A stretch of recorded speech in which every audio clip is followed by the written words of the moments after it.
TGO, Tom Gruenwald Outdoors, is brought to you in part by HT Premium Ice Tackle, Polar Fire Gear. This is how it's done. Vexilar, ice fishing begins when you turn your Vexilar on. And Tourism Saskatchewan, Canada's best freshwater fishing. Hey everybody, welcome to Tom Gruenwald Outdoors. I'm Tom Gruenwald, and today we've got a special Great Lakes adventure lined up for you. We're fishing Wisconsin's east coast, Lake Michigan that is. You know, there's a lot of opportunities for fishing these Great Lakes harbors, and it's not just Sheboygan. We've got Milwaukee and Racine and areas up in Door County. Joining me will be HT Pro staff member Jeff Kelm, along with Adam Gina. We're gonna try to catch a nice Great Lakes mixed bag here. We catch browns, you catch some pike, you can catch steelhead. Occasionally we can even pick up a salmon or a walleye. So this is gonna be a lot of fun.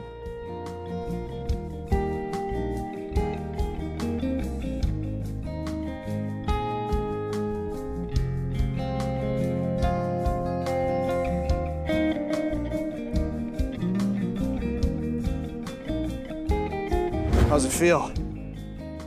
Not terrible. You want to pick up the tip-up ones?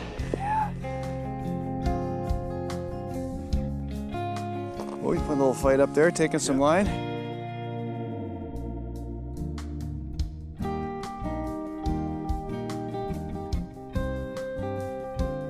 How's it? Feels all right, huh? It's a good deal. Well, that's a cool thing about fishing out here is you can catch just about anything. It's such a mixed bag of possibilities. You never know until you get the fish to the bottom of the hole what you're gonna hold.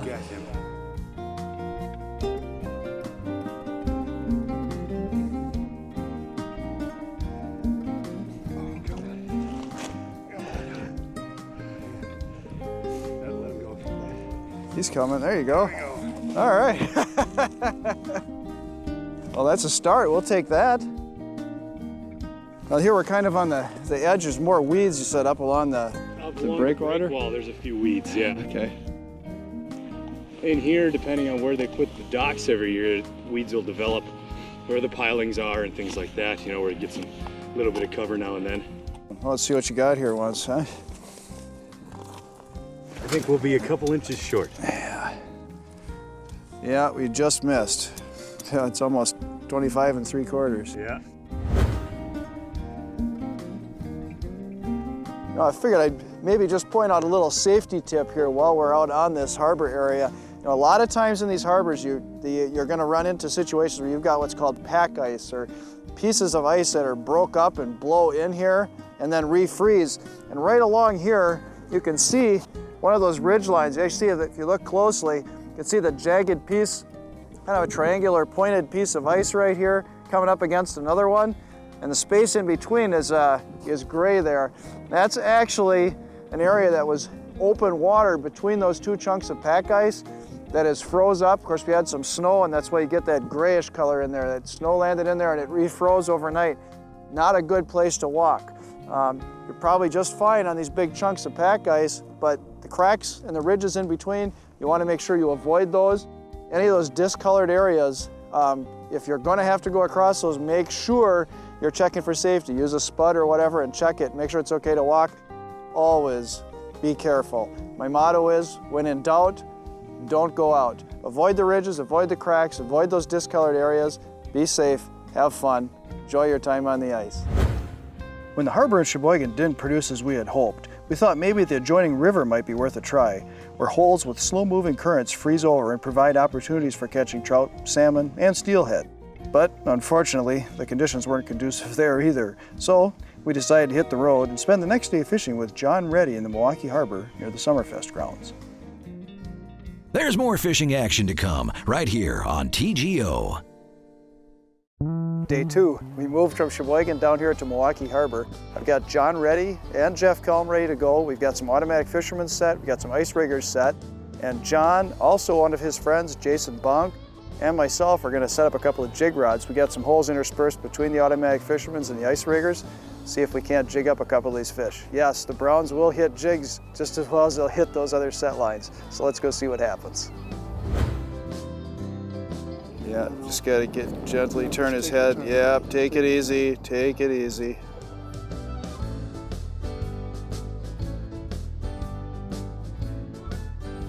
Yep, just let him make his circles. And This is where a 10-inch hole is nice.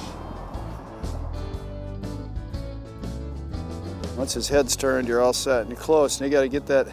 Oh, that's a very big trout. Yeah. Woo, that's a big fish. Yep, he turned. Yep, almost. There you go. There you go. Yeah, he's coming. He's tiring out. She's coming. There you go. Come on, fish. Where'd it go? Yeah, I like the docile. They turn a little docile. Yep. You know, they won't flip around. Okay. Now, do you find when you lift them up by the belly that kind of settles them down a little bit, Yeah. so they're not kicking Yeah, as much? Yeah, I think so. I mean, you find that with a lot of species, and with walleyes and other fish that we catch too, it seems to work well. And yeah, you gotta really, if you're gonna practice catch and release, you need to respect Yeah, the fish and handle them carefully.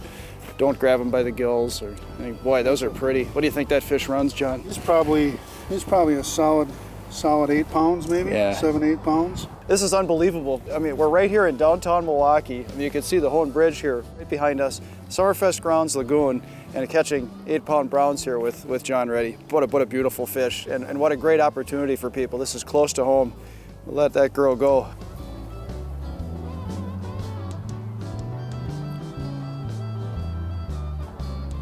Wow, that was a beautiful fish. Great start. Nice job. Right.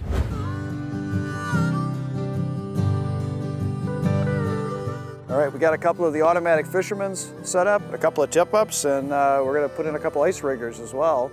And this is something you're curious about. You think this will work pretty well for these browns. Yeah, you actually have a rod and reel where, you know, they can, once they take the bait, you can set the hook, and essentially a lot of the time when they take the bait, they have the hook in them already and just run over and grab the rod. So it looks like it'd be a great rig.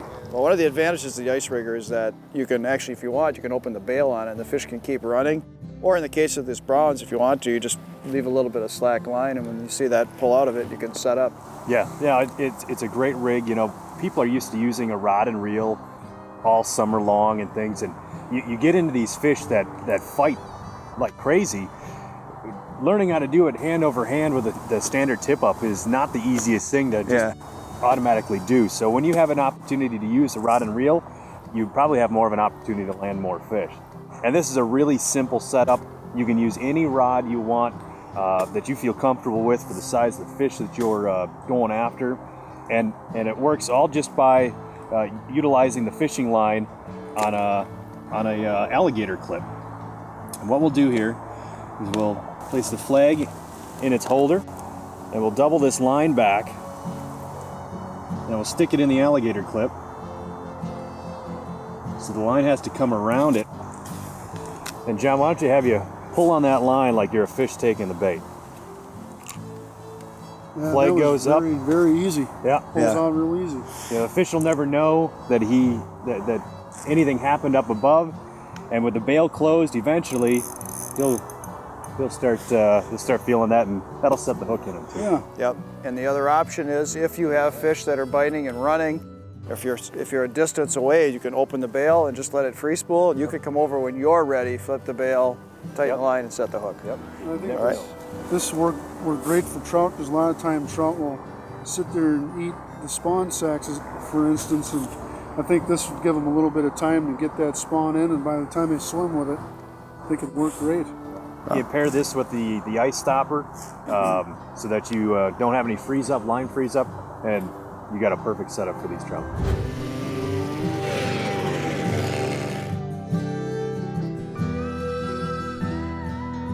Come on, fish.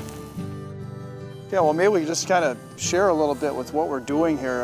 Obviously, we've got schools of these fish coming through, and you said, I mean, there's just probably incredible numbers of fish. If we could actually see underneath the ice, we might be surprised how many are coming through here. But we're fishing right along the edge of this break wall, and there's a little deeper pocket and hole in here. What are the fish relating to, or what are we looking for? Well, a lot of the fish, you know, when you get these, we've had some strong east winds, and it turns up the harbor, and a lot of these trout will look for, you know, clearer water for feeding. You know, muddy or murky water is never a really good thing when you're fishing trout. Right. And where we're fishing, we're actually fishing the backwater off the main harbor in Milwaukee here.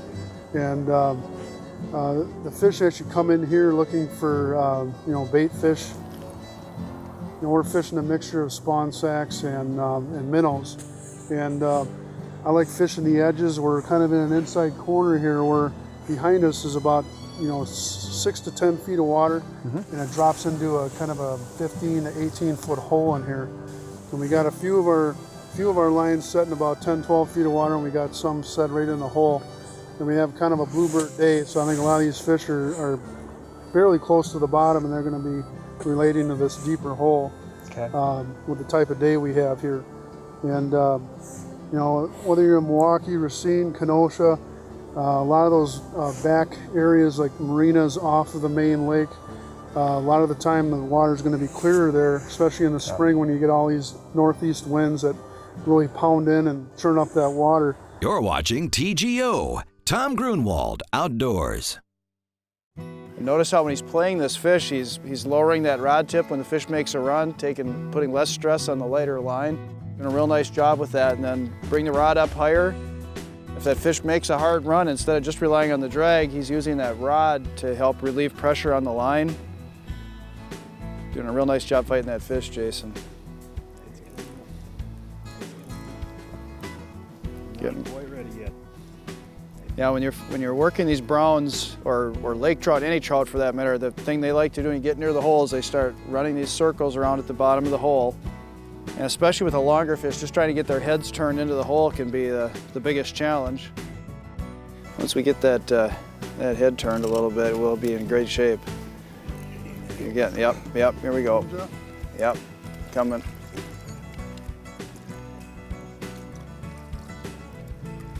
Nice and easy. There you go.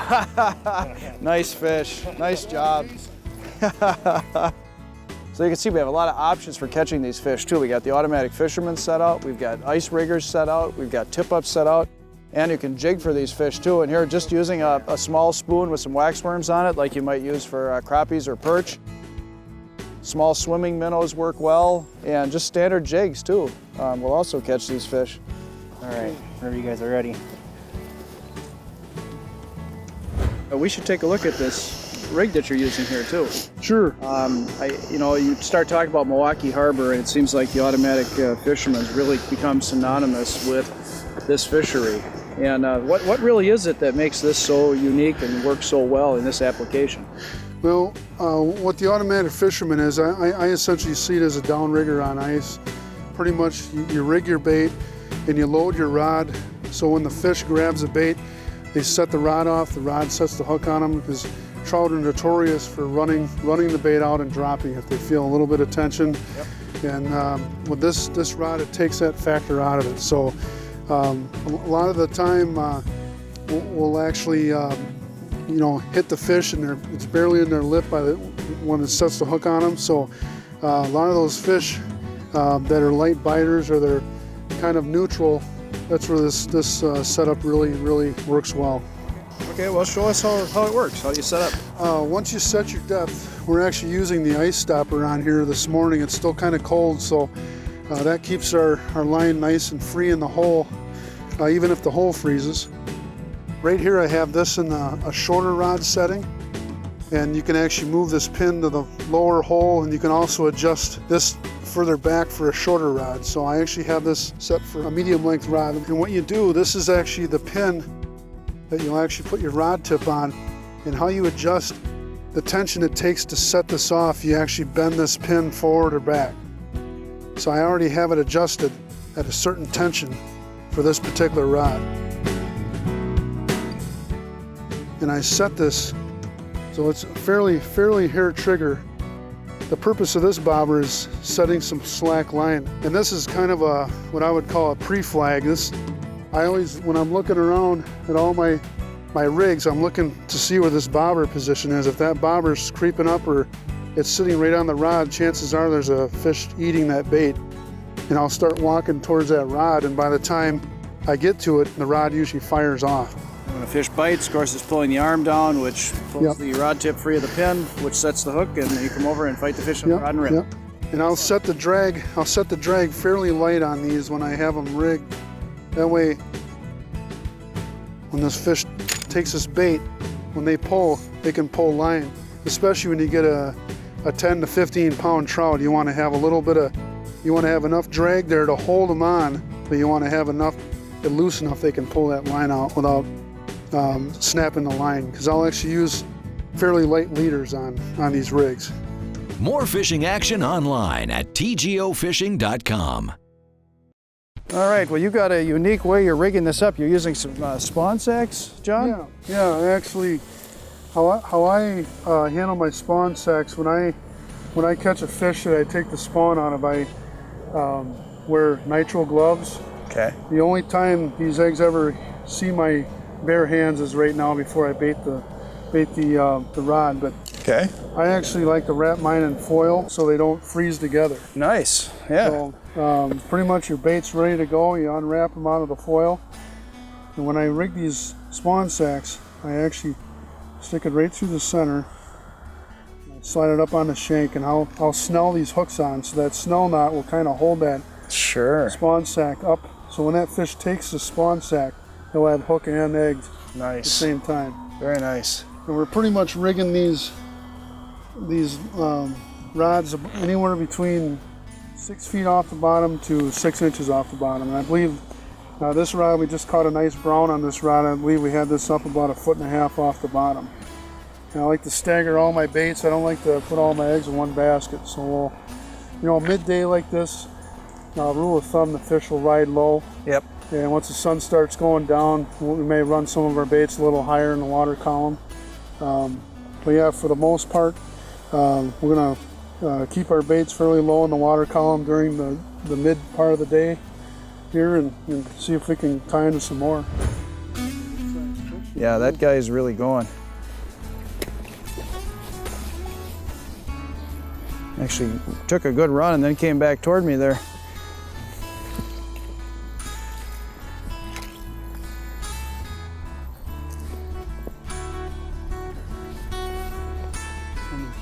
Yep, coming right back toward me. He took a hard couple of runs there. That's trout. The brown. Yep. There's his head.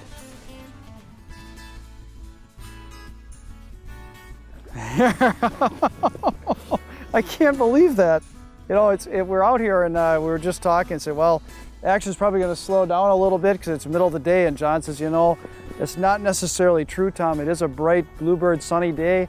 We've had instances where we get some brown trout right through the middle of the day. It's not as fast probably as in the morning or in the evening you get the lower light conditions, but you know, the fact of the matter is, even when we're jigging and I'm looking on my sonar, we're seeing a few fish, big red marks coming through on the bottom. Some of them are suspended more toward the bottom, which you'd expect.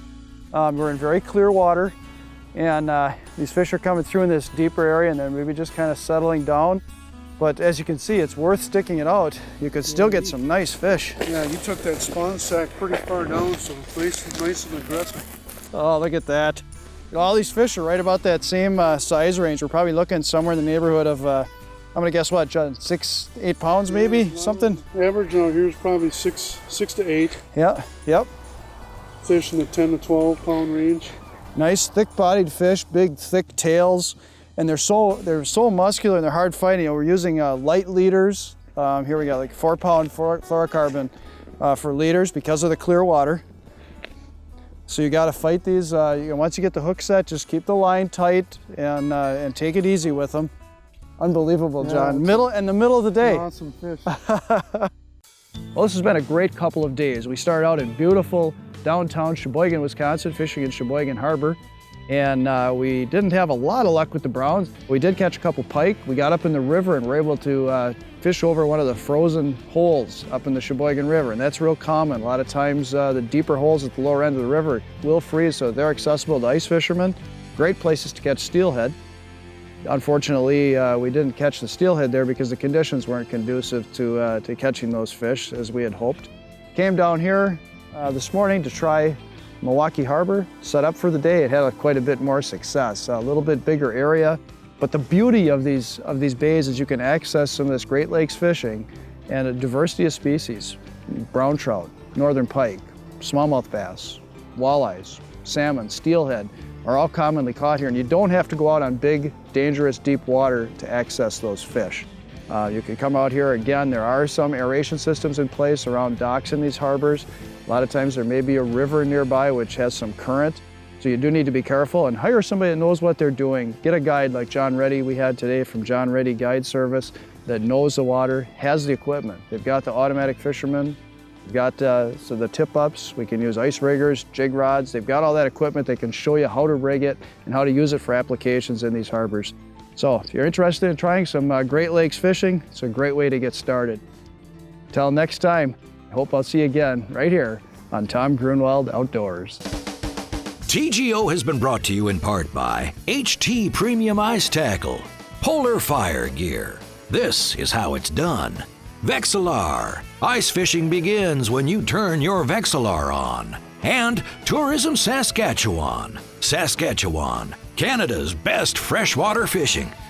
TGO, where it's all ice fishing all the time.